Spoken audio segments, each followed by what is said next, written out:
Traders fully priced in another quarter-point interest rate increase by the Federal Reserve within the next two policy meetings, and a more than 1 in 2 chance that hike could arrive as soon as next month.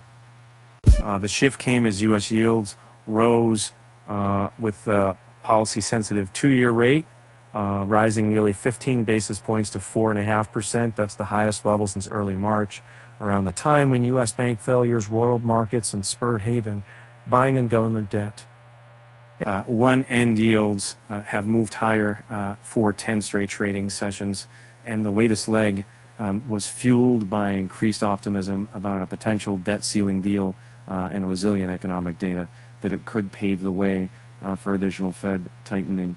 And the rate on swap contracts linked to the July gathering climbed to 5.37% on Thursday, more than 25 basis points above the current effective Fed funds rate, before coming back to 5.31%. The Fed tends to move in multiples of 25 basis points, so that indicates such a decision is seen by the market taking place either in July or at the Federal Open Market Committee's next meeting in June. The June contract showed around 14 basis points priced in, suggesting a better than even chance the hike would take place at that meeting. As recently as the first week of May, when the central bank raised rates for the 10th straight time, the market had near total confidence that there would be no additional hikes this year, and that the Fed would cut rates as many as 3 times by year end.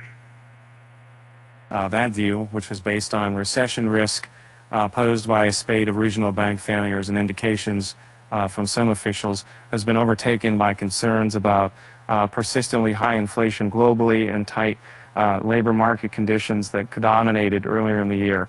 The threat of contagion in the banking system has had, and the fracas around the debt ceiling has yet to unleash haven demand that could pull expected rates lower. The market has been eager to price for pause and then cut, not necessarily as a modal outcome, but more about the risk of something suddenly breaking that, of forces, a sharp reversal out of the Fed later this year, said Dominic Kostum, head of macro strategy at Mizuho Securities. So any signs that nothing is breaking obviously makes it easy to scale the pricing of that risk.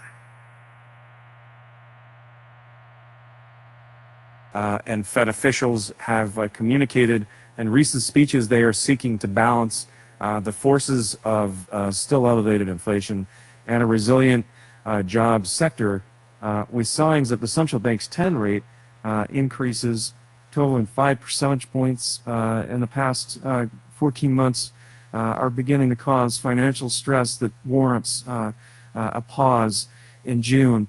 The Fed won't feel any need to embrace cuts, and they are unlikely to give up on the potential that more hikes are needed, said Kostum, although he leaned to a view that as of now they are still biased, in my view, to be more wait and see and pause in June rather than steamroll it through. While swap contracts further out continue to suggest the Fed will need to cut again within the coming year, but the extent of anticipated easing is considerably less than it was.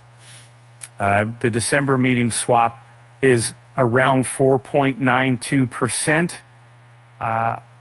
and up from a low of 4.20.2% earlier this month. Another bond market proxy showing rate cuts in the near term is waning as a deeper inversion of the yield curve. The 2-year yield is now around 0.7% above the 10-year, and this measure has flattened from around 0.4% earlier this month. A prospect of a renewed haven bid for treasuries was also waning as Washington seeks to reach an agreement over raising the debt ceiling before the U.S. holiday on Monday.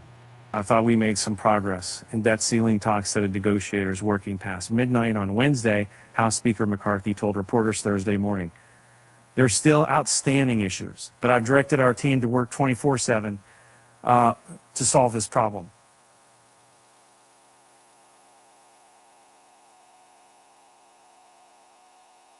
The market is assuming a debt limit deal and no real spending cuts, said Priya Misra, global head of rate strategy at TD Securities.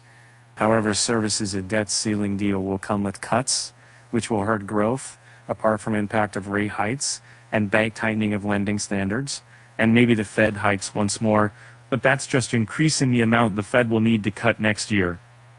Misra added,